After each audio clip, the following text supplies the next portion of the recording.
Assalamualaikum warahmatullahi wabarakatuh. Kita buka majlis kita pada malam ini dengan umul kitab.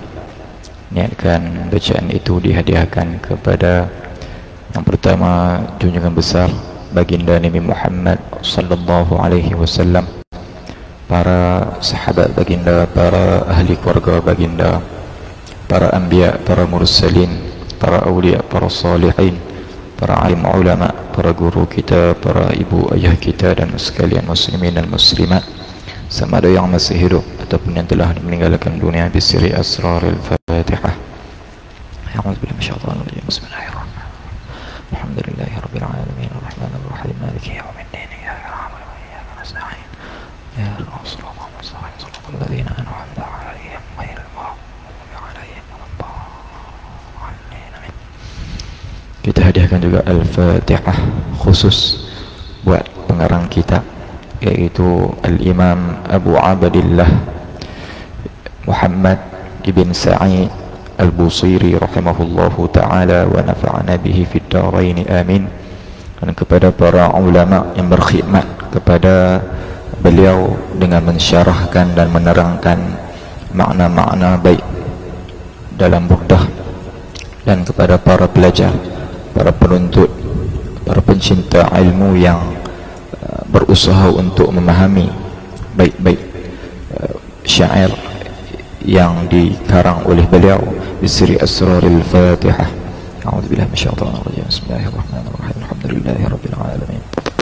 Arrahmanir rahim, maliki yaumiddin. Iyyaka na'budu wa iyyaka nasta'in. Ihdinas siratal mustaqim, siratal ladzina an'amta 'alaihim ghairil maghdubi 'alaihim waladdallin. Amin. A'udzu billahi minasyaitonir rajim. Bismillahirrahmanirrahim. Alhamdulillahi rabbil alamin. Wassalatu wassalamu ala asyrafil anbiya'i wal mursalin wa ala alihi wa sahbihi ajma'in. Subhanaka la ilma lana illa ma 'allamtana innaka antal alimul hakim. Rabbana shrah lana sudurana wa yassir lana umurana wahlul 'uqdatan min alsinatina yafqahu aqwalana. Allahumma faqihna fid din wa 'allimna al-hikmata wat ta'wil. Allahumma rzuqna fahman nabiyyin wa hifzal mursalin wa ilhamal malaikatil muqarrabin. Ya Fattahu ya Alim, iftah 'alaina futuhal 'arifin birahmatika wanshur 'alaina min khazaini rahmatika ya arhamar rahimin. Ya Fattahu ya Alim, iftah 'alaina 'ulumal awwalin wal akhirin bijahidi sayyidil mursalin sallallahu alaihi wa alihi wasallam. Amin thumma amma ba'd. Para hadirin yang dirahmati Allah Subhanahu wa ta'ala, pada malam ini kita membaca seperti biasa kitab yang dinamakan dengan Burdah.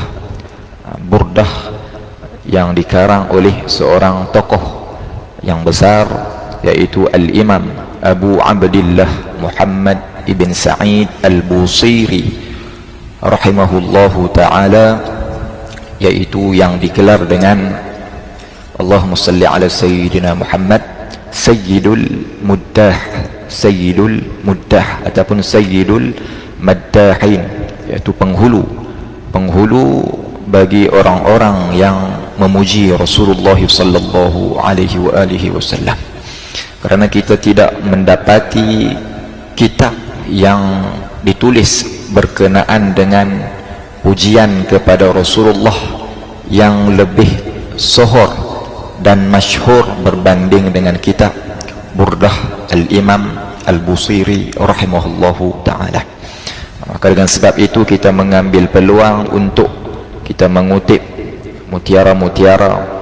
Kita ingin menumpang keberkatan yang Allah Ta'ala titipkan pada celahan keindahan baik-baik Burdah Al-Busiri rahimahullahu ta'ala. Mudah-mudahan kita mendapat kebaikan, manfaat, sama ada pada jasad kita maupun ruh kita insya-Allah ta'ala.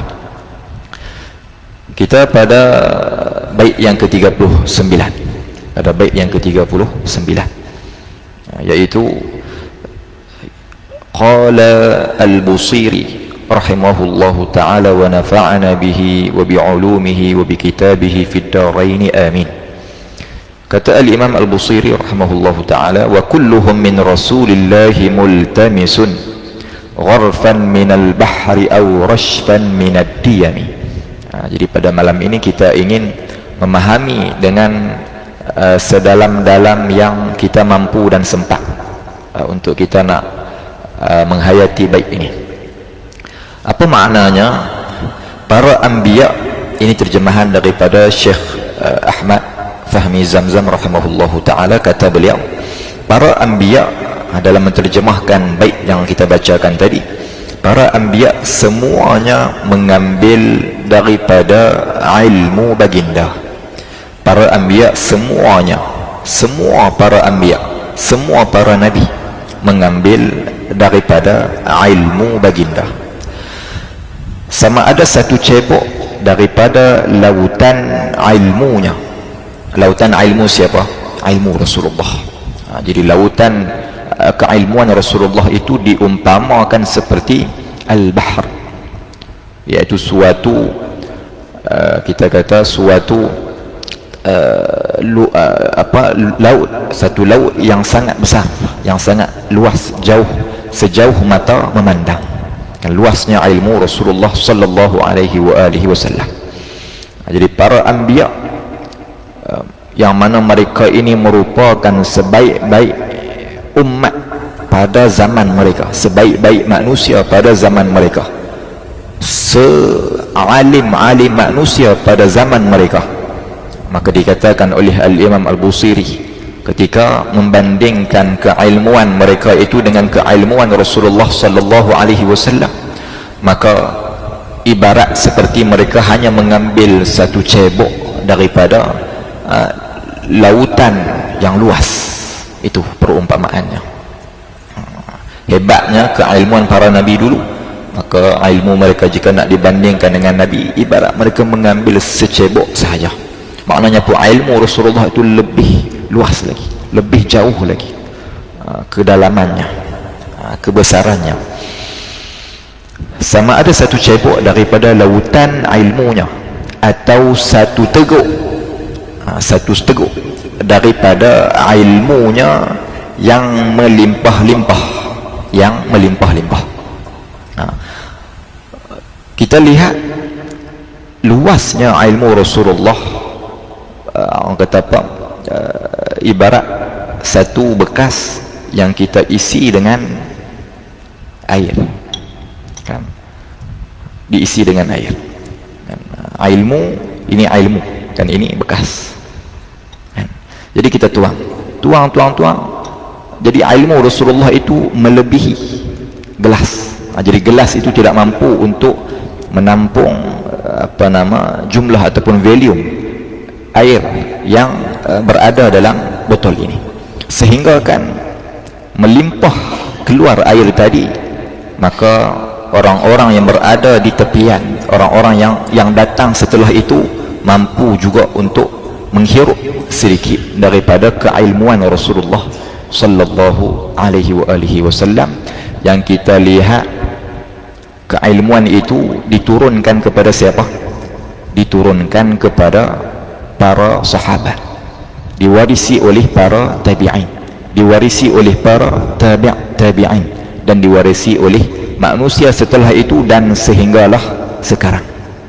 Yang kita lihat seumpama al-Imam Ibnu Hajar al-Asqalani, al-Imam al-Bukhari, al-Imam Muslim, al-Imam al-Syafi'i, al-Imam Ahmad ibn Hanbal, al-Imam Nu'man, Abu Hanifah Nu'man, dan seumpamanya al-Imam Malik ibn Anas radhiyallahu anhum ajma'in.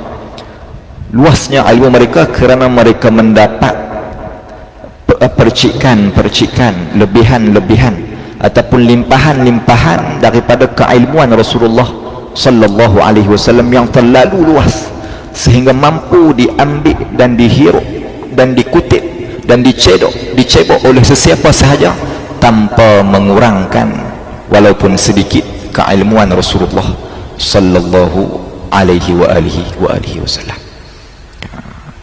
Sehingga kan disebut dalam satu ungkapan bahwasanya keilmuan yang ada pada umat Rasulullah ini seumpama keilmuan yang ada pada para nabi daripada Bani Israel. Kita ketahui nabi yang paling ramai Allah Ta'ala pilih daripada kaum ataupun bangsa Bani Israel. Diumpamakan ilmu umat Rasulullah ini, para ulama yang berada dalam umat Rasulullah ini yang berkhidmat kepada agama Rasulullah SAW ini, keilmuan mereka itu diumpamakan dengan keilmuan para nabi yang terdahulu. Bagaimana tidak, para ulama kita ini mewarisi keilmuan itu daripada kelimpahan ilmunya Rasulullah SAW, yang para anbiya hanya mengambil yang sekadar yang mereka mampu daripada keluasan ilmu Rasulullah SAW. Dan kita pergi ke laut, kan berapa cebok yang mampu kita bawa balik, kan mengikut kemampuan kita. Orang yang bawa tangki yang besar, maka dia boleh bawa balik banyak, tapi tetap air laut tadi tidak berkurang, kan dia bawa main berapa tangki, kan tetap air laut tadi tidak dilihat berkurang. Kan seumpama itu ilmu Rasulullah SAW.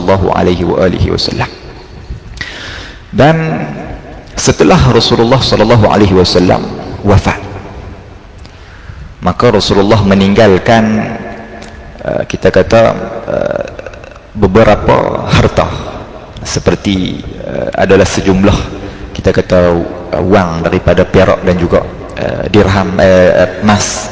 Kemudian adalah sedikit beberapa kita kata beberapa bidang tanah.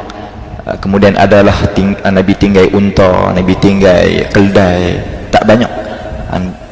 Kemudian ada pedang dan sebagainya. Berlaku sedikit kita kata perbalahan kan antara para sahabat, kerana mereka masing-masing ingin mengambil bahagian masing-masing. Kan isteri-isteri Nabi nak ambil bahagian masing-masing, kan harta. Kemudian anak Nabi setelah Fatimah, kan ambil bahagiannya. Kemudian adalah kaum kerabat Nabi yang mereka juga merasakan mereka ada hak dengan harta Rasulullah SAW. Kemudian Sayyidina Abu Bakar yang ketika itu dilantik sejurus Rasulullah wafat, Sayyidina Abu Bakar radhiyallahu anhu dilantik menjadi khalifah, menggantikan kepimpinan Rasulullah SAW. Maka Sayyidina Abu Bakar mengatakan bahwasanya para anbiya lam yuwarrisu dinaran wala dirhaman. Kan aku pernah dengar Nabi sebut para nabi mereka tidak mewariskan emas ataupun perak ataupun harta, bal yuwarrisu ilman. Bahkan para anbiya mereka ini mewariskan apa? Ilmu. Mereka mewariskan ilmu. Jadi ilmu yang kita lihat sampai sekarang ni, betapa luasnya ilmu para ulama kita, kerana diwarisi daripada keilmuannya Rasulullah SAW. Jadi harta tadi tidak diagihkan kepada kaum kerabat dan orang-orang yang dikatakan mempunyai hak daripada harta peninggalan si mati, tidak. Kerana para anbiya, para nabi, para rasul, mereka mempunyai pengkhususan yang mana mereka tidak mewariskan harta mereka kepada kaum kerabat mereka, kan. Bahkan harta tadi mungkin diambil oleh Baitul Mal, ataupun diagihkan mengikut ijtihad oleh Sayyidina Abu Bakar pada ketika itu. Allahumma salli ala Sayyidina Muhammad. Wa kulluhum min rasulillahi multamisun. Jadi kita nak faham baik ini satu persatu. Wa kulluhum, dan setiap daripada mereka. Jadi mereka ni balik kepada siapa? Mereka ini berbalik kepada para nabi. Para nabi berapa orang? Mengikut satu pendapat, berdasarkan satu riwayat, bahwasanya nabi mempunyai jumlahnya 124,000 orang. Kemudian ada yang kata kemudian daripada para nabi tadi dipilih pula diangkat pula daripada Nabi, naik lagi satu darjat menjadi Rasul. Maka dipilih daripada 124,000 orang itu 315 Rasul. 315 Rasul. Jadi satu pangkat kenabian itu dah tinggi dah, kemudian dipilih pula menjadi Rasul. Bayangkan daripada 124,000 para anbiya itu, tetap keilmuan mereka itu kalau digabung keseluruhannya masih tidak mampu nak menandingi keluasan ilmunya Rasulullah sallallahu alaihi wasallam. Bagaimana tidak, kerana mereka lah yang mengambil daripada ilmunya Rasulullah sallallahu alaihi wasallam, kan? Jadi Nabi itu adalah sumber kepada ilmu, sumber kepada ilmu. Kerana itu kita lihat antara keistimewaan, ciri-ciri ataupun kemuliaan yang Allah Ta'ala bagi kepada Nabi, Nabi bersifat dengan apa? Ummi. Apa makna ummi? Maknanya yang tidak boleh membaca dan tidak boleh menulis. Kalau kata sifat itu berada pada kita sekarang, maka kita dikira sebagai orang yang orang kata apa? Tidak terpelajar. Kita dikira sebagai itu suatu sifat yang mengaibkan. Adapun pada hak dan sisinya Rasulullah sallallahu alaihi wasallam tidak. Bahkan itu adalah satu bentuk kemuliaan yang Allah Ta'ala anugerahkan kepada Rasulullah sallallahu alaihi wasallam, kerana Rasulullah itu pembelajarannya terus daripada Allah subhanahu wa ta'ala. Dan Allah Ta'ala sendiri yang mengajarkan kepada Rasulullah sallallahu alaihi wasallam. Nabi tak perlu nak belajar tulis, Nabi tak perlu nak belajar membaca, Nabi tak perlu nak hadir majlis ilmu macam kita, Nabi tak perlu nak pergi bermusafir seperti mana permusafiran para ulama hadis dan sebagainya, yang diperlukan dengan usaha, perlu untuk dikeluarkan harta dan sebagainya. Tidak. Bahkan Allah kata, bagi aku sendiri yang ajak kekasihku, aku sendiri yang ajak kekasihku, kan itu. Sallallahu alaihi wasallam. Sebab itu dalam satu ayat disebutkan Allahumma salli ala sayyidina Muhammad. Jadi ayat itu saya dah baca dah pada kuliah yang lepas.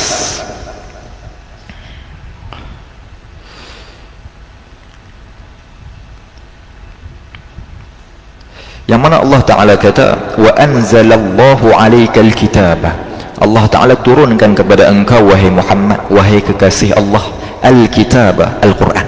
Yang mana kita katakan Al-Quran ini mengandungi kesemua ilmu. Ma farratna fil kitab min syai'. Dan tidaklah kami kurangkan sesuatu pun melainkan kesemuanya ada dalam Al-Quran. Wal hikmata, dan hikmah iaitu kefahaman daripada ilmu yang berada dalam Al-Quran. Wa 'allamaka ma lam takun ta'lam, dan Allah lah yang mengajarkan kepada engkau ma lam takun ta'lam, sesuatu dan segala sesuatu yang engkau tidak ketahui sebelum ini. Jadi Allah Ta'ala gunakan perkataan apa? Ma lam takun ta'lam. Ma ni maknanya sesuatu. Jadi sesuatu ni termasuk semua perkara. Kan kita sesuatu, kan masjid ni sesuatu, pokok-pokok sesuatu, apa sahaja, kesemuanya termasuk dalam sesuatu. Segala ilmu termasuk dalam sesuatu. Kan wa 'allamaka ma lam takun ta'lam. Allah Ta'ala yang ajarkan kepada engkau wahai kekasih Allah, ma lam takun ta'lam, sesuatu, segala perkara yang engkau tidak ketahui. Jadi kita lihat ilmu yang ada dalam dada para ulama kita pada hari ini, itu adalah kita kata secebis daripada keluasan ilmunya Rasulullah sallallahu alaihi wasallam. Wa kulluhum min rasulillahi multamisun, dan setiap daripada para nabi min rasulillah, daripada Rasulullah, multamisun, mereka meminta, menuntut, mengambil ilmu tadi. Baik, kalau kita mengaji bahasa Arab, didahulukan maf'ulun bih. Maknanya didahulukan maf'ulun bih, yang mana maf'ulun bih ini kedudukannya berada di belakang. Contoh macam saya sebut Zaid memukul Amr, Zaid memukul Umar, contohnya Zaid memukul Umar. Tiba-tiba saya sebut Umar, yang memukulnya adalah Zaid. Jadi saya letak Umar sepatutnya duduk di belakang tu, tapi saya letak di depan. Kalau kita mengaji bahasa Arab, apabila didahulukan maf'ulun bih, maka ia akan membawa makna yang baru, membawa makna yang baru. Maknanya apa? Maknanya kalau saya sebut tadi kalau kita letakkan Omar di hadapan, maknanya tidak ada orang yang memukul Omar ini, tidak ada Zaid tidak memukul, melainkan hanyalah Omar sahaja. Itu maknanya. Zaid tidak memukul, melainkan hanyalah Omar sahaja. Seperti saya sebut lillahil hamd, sepatutnya alhamdulillah, tidak, tapi dia sebut lillahil hamd. Maknanya apa? Segala puji ini hanya bagi Allah sahaja, tidak ada bagi yang lain. Macam tu juga bila disebut wa kulluhum min rasulillah multamisun, maknanya mereka tidak ada ambil ilmu itu, para anbiya tidak mengambil ilmu itu daripada sesiapa, melainkan hanya daripada lautan keilmuan Rasulullah sallallahu alaihi wasallam. Itu maknanya. Dan itu maknanya. Gharfan minal bahri atau rashfan minad diyami, sama ada satu cebok daripada lautan yang luas, ataupun satu sisipan, suatu sisipan ataupun suatu tegukan daripada ad-diyami, daripada ad-diyami. Apa makna ad-diyami? Ad-diyami ini adalah kata ganda bagi dimah, kata ganda bagi dimah. Apa makna dimah? Dimah itu diartikan dengan hujan, diartikan dengan hujan, hujan yang berterusan, yang tidak ada guruh maupun kilat. Itu makna dimah dalam bahasa Arab. Seperti mana Sayyidatina Aisyah radhiyallahu taala anha wa ardaha, apabila ditanya kepada beliau bagaimanakah ibadahnya Rasulullah sallallahu alaihi wasallam, maka kata beliau, Allahumma salli ala sayyidina Muhammad, kana amaluhu dimah, syabbahat amalahu sallallahu alaihi wasallam fi dawamihi ma'al iqtisadi bidimatil matarid daim. Apa maknanya? Sayyidina Aisyah apabila ditanya bagaimana ibadah Rasulullah, maka beliau menjawab, ibadahnya Rasulullah itu dimah, seperti hujan, yang salah satu daripada nama hujan adalah dimah. Apa makna dimah? Dimah ini sebahagian menafsirkan dengan hujan yang lebat, tidak. Yang lebih tepatnya dimah ini dengan makna apa? Hujan yang renyai tetapi turun secara berterusan, turun dengan lama. Itu makna dimah. Dan tidak ada bunyi, tidak ada bunyi, tidak ada ketakutan dalam hujan. Jadi maknanya tidak ada kuruh dan juga tidak ada kilat. Itu makna dimah. Itu kehebatan bahasa Arab ni. Kita nak faham makna dimah tu, kita nak kena syarah sampai 2-3 ayat kan baru boleh faham makna dimah tu. Tapi orang Arab bila kita sebut dimah, dia akan faham bahawa hujan yang renyai-renyai, yang turun secara berterusan, yang tidak ada guruh dan tidak ada kilat. Tu dia nak terjemah dimah tu kan. Padahal orang Arab dia sebut dimah saja. Jadi kita tengok kehebatan bahasa Arab. Diumpamakan ibadah Rasulullah ni seperti hujan yang turun sedikit-sedikit tetapi dalam tempoh yang lama, yang dalam keadaan selamat, dalam keadaan aman, tidak ada ketakutan padanya. Maka begitulah juga ibadah Rasulullah sallallahu alaihi wasallam. Rasulullah bukanlah kita katakan sampai tidak makan, sampai tidak minum langsung, sampai puasa tak buka-buka, baca Quran tak berhenti-berhenti, semayang tak berhenti-berhenti. Rasulullah bukan begitu. Rasulullah nak tunjukkan contoh tauladan yang terbaik, yang mana Rasulullah dikatakan membahagikan waktunya kepada 3 bahagian.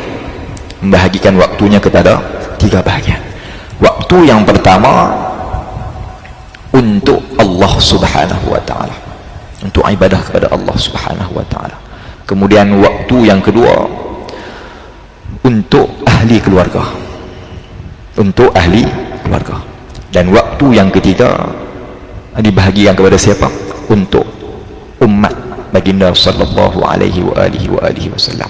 Jadi Nabi bagi ke semua waktunya kepada yang lain. Dan satu bahagian untuk Allah, satu bahagian untuk keluarga, dan satu bahagian untuk umat. Jadi kita katakan ataupun satu bahagian untuk diri Rasulullah, kan, untuk Rasulullah makan, Rasulullah minum, Rasulullah nak berehat, boleh dikatakan begitu. Jadi maknanya 24 jam tu dibahagi kepada tiga, kan, dibahagi kepada tiga. Itu pembahagian waktu Rasulullah. Rasulullah ibadah baginda ni, kan, kadang-kadang Rasulullah kadang-kadang bila buat satu ibadah tu Nabi buat lama, lepas tu Nabi berhenti, kemudian Nabi mula balik, Nabi berhenti, Nabi mula balik, Nabi berhenti. Contoh Nabi puasa, kan, Nabi puasa kadang-kadang Nabi tak buka sampai 2-3 hari, 4-5 hari tak buka. Makna tak buka ni maknanya tak makan dan minum langsung. Para sahabat bila tengok Nabi berpuasa dengan keadaan yang sedemikian, mereka merasa tercabar. Nabi boleh puasa sampai 3-4 hari tak buka ni, maknanya tak makan tak minum langsung. Aku pun nak buat jugalah, kan. Nabi kata jangan buat macam tu, kan. Tubuh badan yang Allah Ta'ala bagi kat aku ni tak sama Nabi kata, kan, jangan. Kemudian tengok pula Nabi kadang-kadang semayang lama, kan, lama sampai orang ingat Nabi tak mau berhenti semayang, kan. Ada yang kata saya nak semayang lama macam mana Rasulullah kata jangan, kan. Keadaan aku ni Tuhan bagi tak sama macam kalian, kan. Nabi kata apa? Yut'imuni Rabbi wa yasqini, kan, yang bagi makan dan minum kepada aku ini ialah siapa? Allah Subhanahu wa ta'ala. Allah Ta'ala bagi kehebatan, kekuatan tubuh badan yang luar biasa kepada Rasulullah, kan.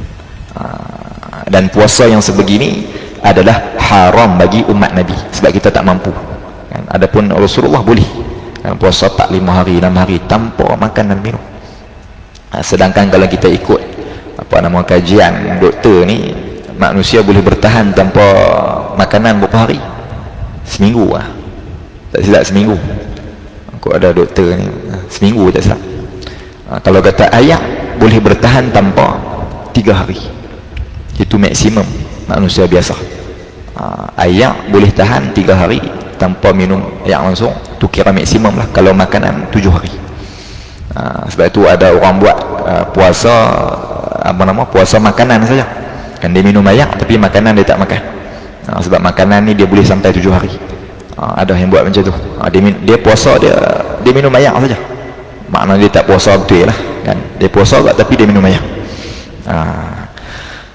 Baik, Allahumma salli ala sayyidina Muhammad. Jadi kita tengok sikit. Jadi Al-Imam Ibn Hajar Al-Haytami mengatakan, jadi tuan pengarang kitab iaitu Al-Imam Al-Busiri mengisyaratkan bahawasanya para nabi dan juga umat mereka, bukan kata para nabi saja, umat para nabi yang terdahulu, mutazahimuna ala mawaridi bahrihi zakhir. Apa maknanya? Mereka berpusu-pusu, bersesak-sesak untuk mengambil ilmu daripada Rasulullah sallallahu alaihi wasallam. Akhizun kullun minhum bihasabi isti'dadihi, yang mana mereka hanya mampu ambil berdasarkan ketersediaan mereka, kemampuan mereka, kan, berdasarkan. Macam tu juga dengan kita ni, bahagian ilmu yang kita dapat daripada Allah Subhanahu wa ta'ala, yang mana ilmu seperti mana tubuh kita mendapat rezeki dengan makan dan minum, kerohanian kita mendapat rezeki dengan zikir, bacaan Al-Quran, ibadah kita, maka begitu juga dengan akal dan hati kita mempunyai bahagian dan rezeki daripada keilmuan. Dan keilmuan itu Allah Ta'ala telah tetapkan setakat kemampuan dan ketersediaan kita untuk menerima ilmu tadi. Jadi lihatlah diri kita di mana, kan. Adakah kita ingin mati dalam keadaan kita tidak kenal hakikatnya Rasulullah sallallahu alaihi wasallam atau bagaimana, kan? Jadikan satu matlamat objektif sebelum kita mati adalah untuk kita benar-benar mengenali manusia agung kekasih Allah Rasulullah sallallahu alaihi wasallam, kerana itulah satu-satunya jalan untuk kita sampai kepada Allah Subhanahu wa taala. Ibu, ayah-ayah, kita ni nak sampai kepada Allah, nak melihat zat Allah, nak mencapai hakikat ataupun kunhu zat Allah itu, kita tidak mampu.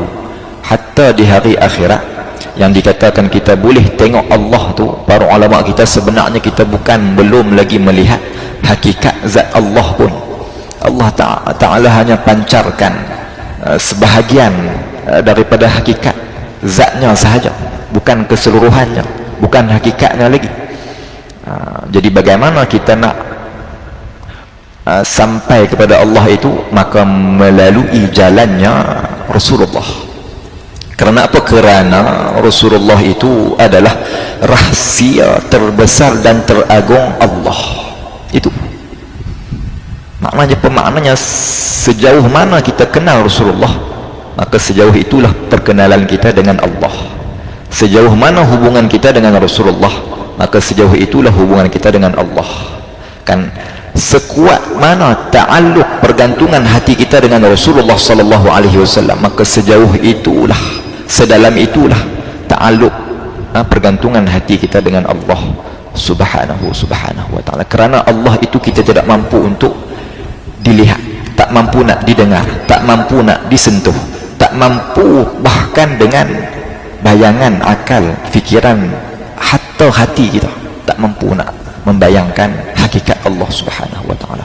Jadi Allah Ta'ala pancarkan seterang-terangnya rahsia daripada zat dan hakikat Allah itu pada Rasulullah sallallahu alaihi wasallam. Wa ma arsalnaka illa rahmatan lil alamin. Wahai Muhammad, tidak kami utuskan engkau melainkan hanya untuk menjadi rahmat. Menjadi rahmat. Jadi Rasulullah itu adalah ainur rahmah, diri rahmat Allah Ta'ala itu sendiri. Yang mana Allah Ta'ala kata, aku membahagikan rahmat aku kepada 100 bahagian. Satu rahmat itu aku letakkan di dunia, dan 99 yang baki aku letakkan di hari akhirat. Jadi daripada satu rahmat itulah kita makan, daripada satu rahmat itulah kita minum, daripada satu rahmat itulah kita mendapat ilmu, daripada satu rahmat itulah kita dapat bernafas, daripada satu rahmat itulah kita dapat melihat, kita dapat mendengar dan sebagainya.